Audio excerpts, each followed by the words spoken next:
여러분 안녕하세요. 네, HLB 말씀을 드리겠습니다. 자, 오늘은 좀 중요한 내용을 제가 몇 가지 말씀을 좀 드리려고 합니다. 네, 뭐냐면요. 우리가 HLB가 8월 21일 날 급락을 했던 건과 관련해서 시장에서는 여러 가지 이야기들이 사실 돌고 있습니다. 그래서 그 부분에 대해서 우리가 명확히 좀 알고 어떤 판단을 해야 되는가. 네, 이런 부분들에 대해서 제가 말씀을 좀 올리도록 하겠습니다.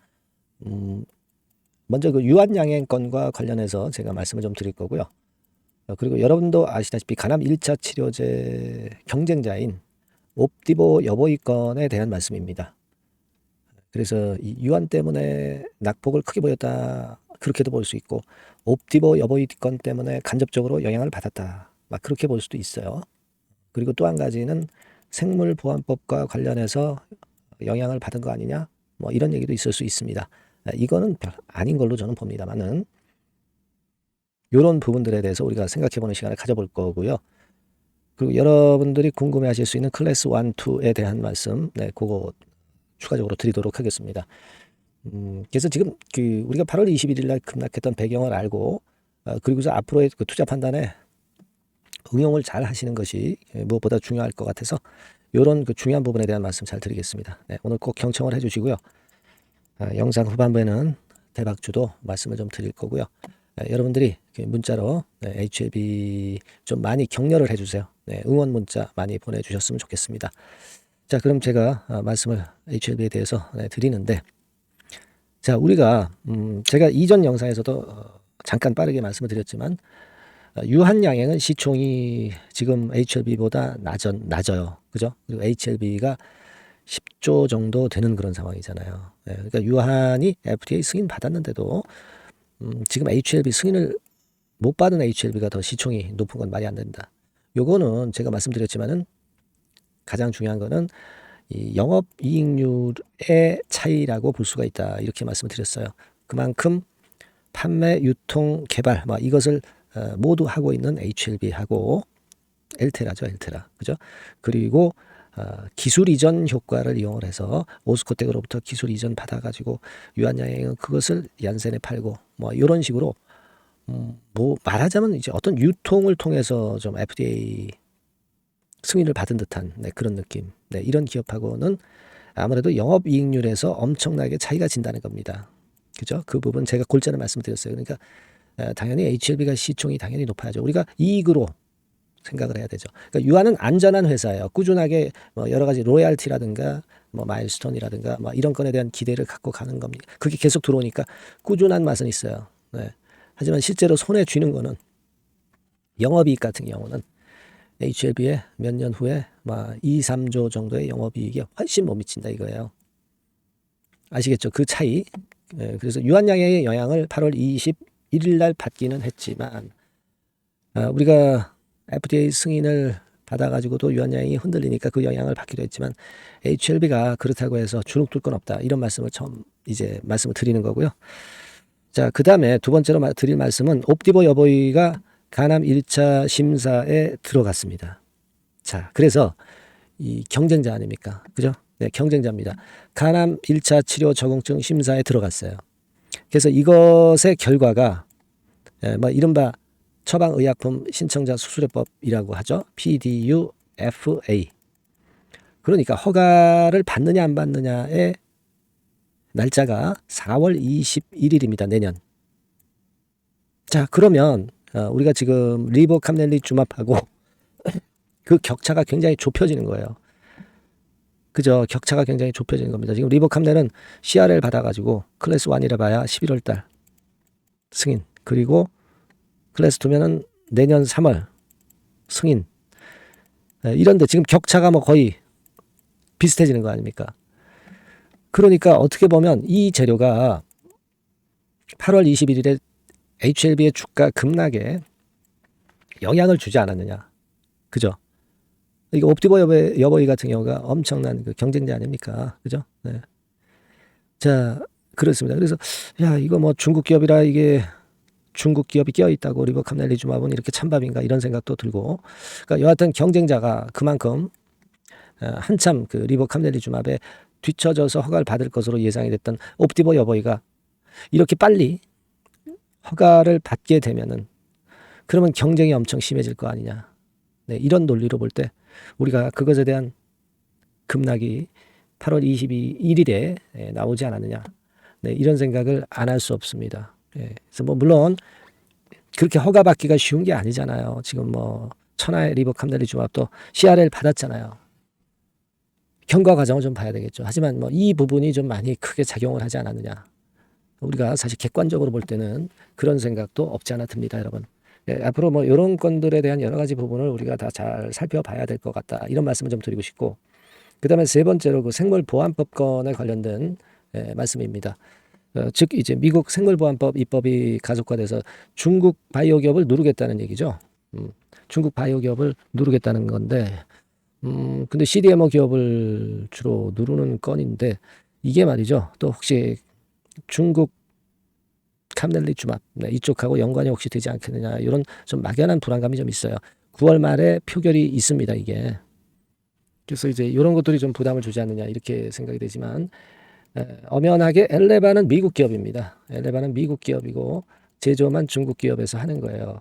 그러니까 엘레바는 미국 기업이기 때문에 오히려 이 생물보안법이 엘레바 측의 플러스 요인으로 작용이 될 소지가 크죠. 그러니까 이 건에 대한 부담은 그렇게 크게 두지는 않으셔도 될 것 같다는 생각을 말씀을 좀 드리는 거예요. 네, 이해가 좀 되시죠?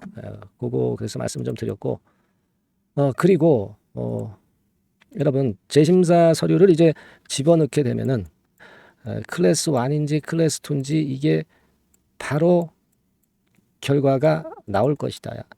이런 얘기가 있고 결과 말해주지 않는다. 클래스 1인지 클래스 2인지 얘기를 안 해준다. 11월 달에 결과 나오면 그게 클래스 1인 것으로 생각하는 것이다. 또 3월 달에 나오면 그게 클래스 2로 생각하는 것이다. 이런 의견도 있고 그래요. 자, 그러나 이 첫 번째 전자가 맞습니다. 전자가 맞습니다. 여러분 제가 조사해 본 바에 의하면 전자가 맞다는 말씀을 좀 드리고 싶고요. 다시 말씀드리면 이렇게 되는 거라고 보시면 될 것 같습니다. 그러니까 제 제출 후에 재허가 신청, 재심사 신청 있잖아요. 그거 제출을 하면 어떻게 되냐면 클래스 1, 클래스 2를 분류를 하는데 접수일로부터 이 부분을 보세요. 접수일로부터 14일 이내 신청자에게 보내서 새로운 목표 날짜, 데이트를 알려준다. 그러니까 2주일 정도 접수한 지 2주일 있다가 클래스 1인지 클래스 2인지 알려준다는 얘기예요. 아시겠죠? 이렇게 생각을 일단 정리해 두시면 될 것 같습니다. 그렇게 말씀을 좀 드리고요. 그래서 하여튼 그런 그 여러 가지 건이 있었다는 것을 오늘 말씀을 좀 드리는 것이고, 여하튼 제가 이런 정보를 여러분들에게 많이 그 소상히 드릴 거고요. 특히 그 HLB라고 문자를 좀 주시는 분들은 좀 더 제가 상세하게 드리고 업데이트를 한 자료를 드릴 겁니다. 그리고 여러분들 지금 제가 말씀드린 얘기 유익하지 않습니까? 그죠? 유익하면은 좀 응원 문자도 많이 좀 보내주셔서 HLB의 영상을 찍는데 힘을 좀 많이 주시면 좋겠어요. 물론 주가가 요즘 시원찮아서 좀 답답하시겠지만 응원 문자도 많이 부탁드리고요. 그 말씀을 좀 드리고 싶었고 HLB라고 문자 주신 분들에게는 제가 좀 더 상세하게 밀착해서 정보를 드릴 겁니다. 그리고 또 한 가지 말씀은요. 여러분 제 생각에는 이 과거에 우리가 오징어 게임 관련주들이 10배거 이상 났던 그 2020년도인가요? 기억을 여러분들이 갖고 계실 겁니다. 2021년도인가. 그죠? 그러니까 여러분 이번에 오징어 게임 시즌 2 12월 달 공개되죠. 그리고 시즌 3도 25년에 공개가 됩니다. 여기서 괜찮은 종목이 한두 개 있어요.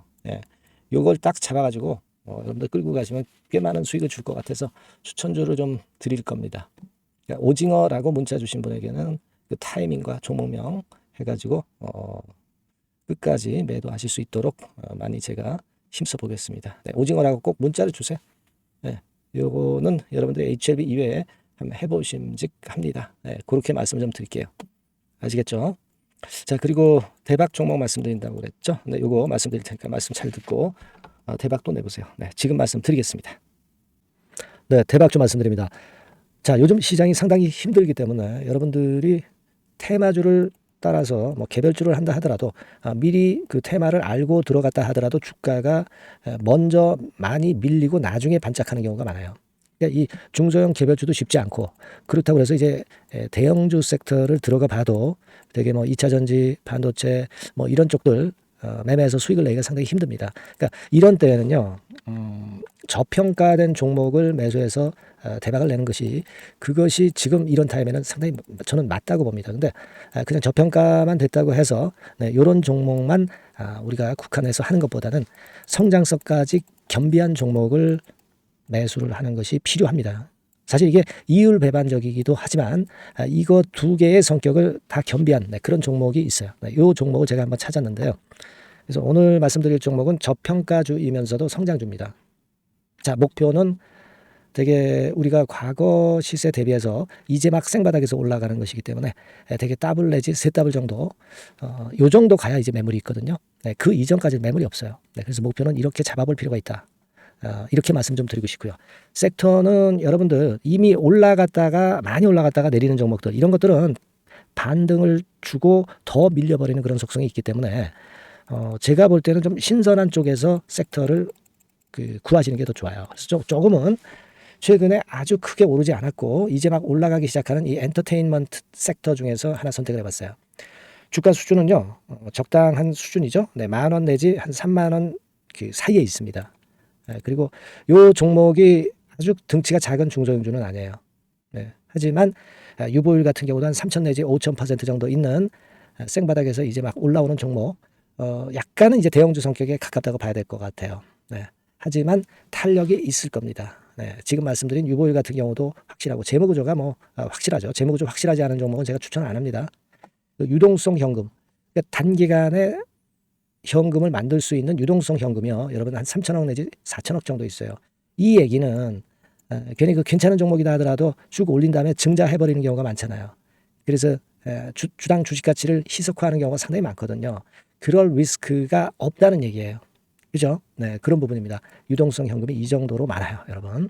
실적은 작년에 최저였어요. 하지만 1분기부터 이미 턴어라운드를 했습니다.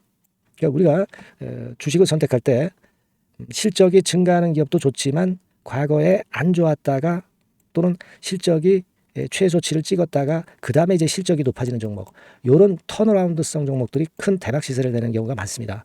그래서 이런 특징이 있다는 거 말씀을 좀 드리고 싶고요.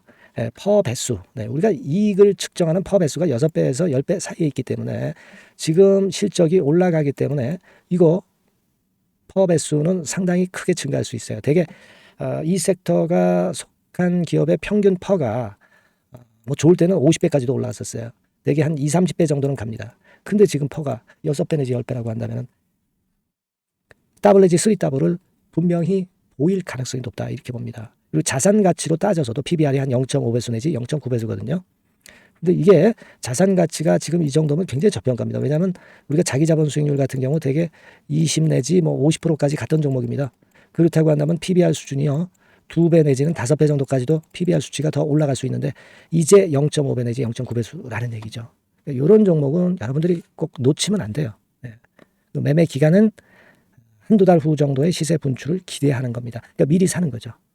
근데 조금 기간을 길게 보셔도 됩니다. 3개월 정도 기간으로 봐도 무난하다, 이렇게 말씀드리고요. 수급적인 측면에서는 외인들이 들어오기 시작했어요. 외인들이 화끈하게 지금 한 일주일 정도 들어오고 있고, 기관은 이미 들어와 있고요. 외인 기관 쌍끌이 매수가 펼쳐지고 있어요. 그러면 가는 거죠. 그죠? 그리고 중요한 거는요, 3, 4년간 조정을 계속 보였어요. 3, 4년간 계속 하락을 했습니다. 그러다가 2년간 등락하면서 바닥 다진 이후에 최근 분출이 시작되고 있다는 거죠. 여러분, 요거 제가 차트를 한번 보여드리면, 주봉 차트가 이런 식이죠. 주봉 차트가 이런 식입니다. 요거가 이제 한 1, 2년간에 걸쳐서 다지고 이제 막 올라오기 시작한다는 거예요. 자, 그렇기 때문에 우리가 아무런 위험 부담 없이 베팅을 할 필요가 있다, 이렇게 보고, 월봉 차트도 보세요. 월봉 차트도 바닥을 여러 번 찍었잖아요. 그래 놓고 슬쩍 올려지는 패턴. 자, 여기서부터 여기까지는 이렇다 할 매물이 없어요. 그냥 날아갈 수 있는 겁니다, 여러분. 아시겠죠? 요런 종목이에요. 그래서 요 종목 여러분들 한번 잘 해보시고요. 제가 끝까지 매수부터 매도까지 케어를 해드릴 거고요. 여기 전화번호 있죠? 요 전화번호로 뭐라고 주시면 되냐면 대박이라고 문자를 주시면 돼요. 네, 대박 간단하죠? 대박이라고 문자를 주시면 제가 최선을 다해서 매수 시점부터 매도 시점까지 여러분께 최선을 다해서 도와드릴 거예요. 네, 아시겠죠? 이번에 이 대박주를 한번 잡읍시다. 네, 자 그렇게 말씀드리겠습니다.